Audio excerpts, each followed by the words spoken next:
Meanwhile, we do turn now to the president's trip overseas. President Obama is criticizing Vietnam for its ongoing human rights issues. He arrived in Ho Chi Minh City today and so pushed the Vietnamese government to respect free speech, free press, and the freedom to assemble. The communist country has faced growing criticisms over its human rights record. That, as I indicated yesterday, there are still areas of significant concern in terms of freedom of speech, freedom of assembly, accountability with respect to government. I emphasized in my meetings yesterday with the President, the Prime Minister, the General Secretary, the Chairwoman of the National Assembly, that we respect the sovereignty and independence of Vietnam. Lots to get to here. CBS News Foreign Affairs correspondent Margaret Brennan, traveling with the president, now joins us from Ho Chi Minh City. Margaret, again, we've actually learned that activists were blocked from meeting the president during his trip. What can you tell us about it?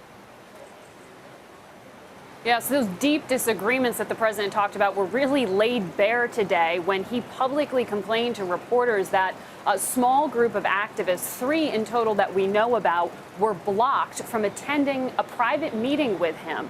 They had invitations from the White House, and in various ways, the Vietnamese police either directly or suggested strongly to them that they should not show up at that meeting. About 6 activists did make it to the private session today and met with 5 U.S. officials, including the president.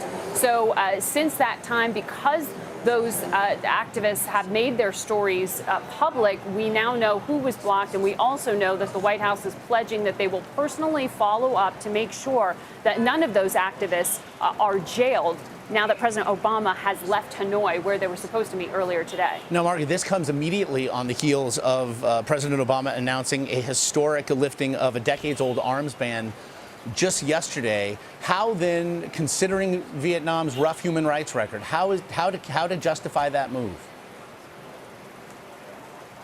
Well, it's pretty dark and pretty shocking that the Vietnamese government literally hauled away at least one activist in a police car to prevent him from meeting with President Obama while the president is making his very first visit to this country. So they're clearly signaling that there are limits to the degree that they are going to be willing to open up here.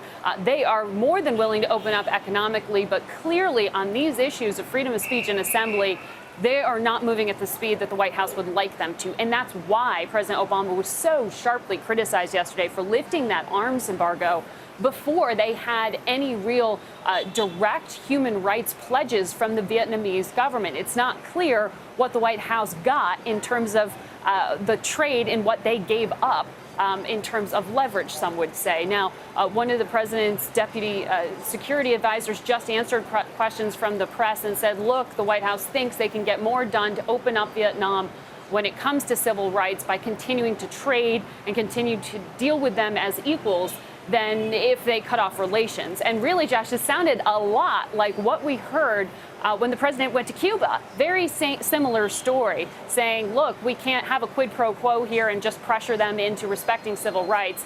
We think over time, by talking to them, we can pressure them into opening up more. Now, Margaret, you and I spoke yesterday.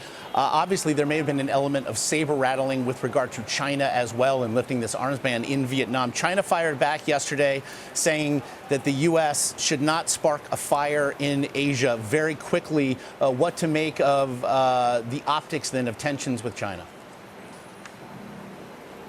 Well, Beijing's clearly not buying the White House's official line, which is that this is not about them. Beijing thinks it's very much about them now that the U.S. is going to be willing to sell weapons to Vietnam to police the South China Sea, where Vietnam is directly locked in a territorial dispute with China. So China's very concerned that by doing this, the U.S. is going to destabilize this region further. The U.S. says, well, by helping Vietnam, we're actually going to help maybe even the playing field here and make it safer in the region. So this is a situation where we're seeing tensions ratchet up, even though both Beijing and Washington are saying they're trying to do the opposite. Margaret Brennan in Ho Chi Minh City, traveling with President Obama. We appreciate the time.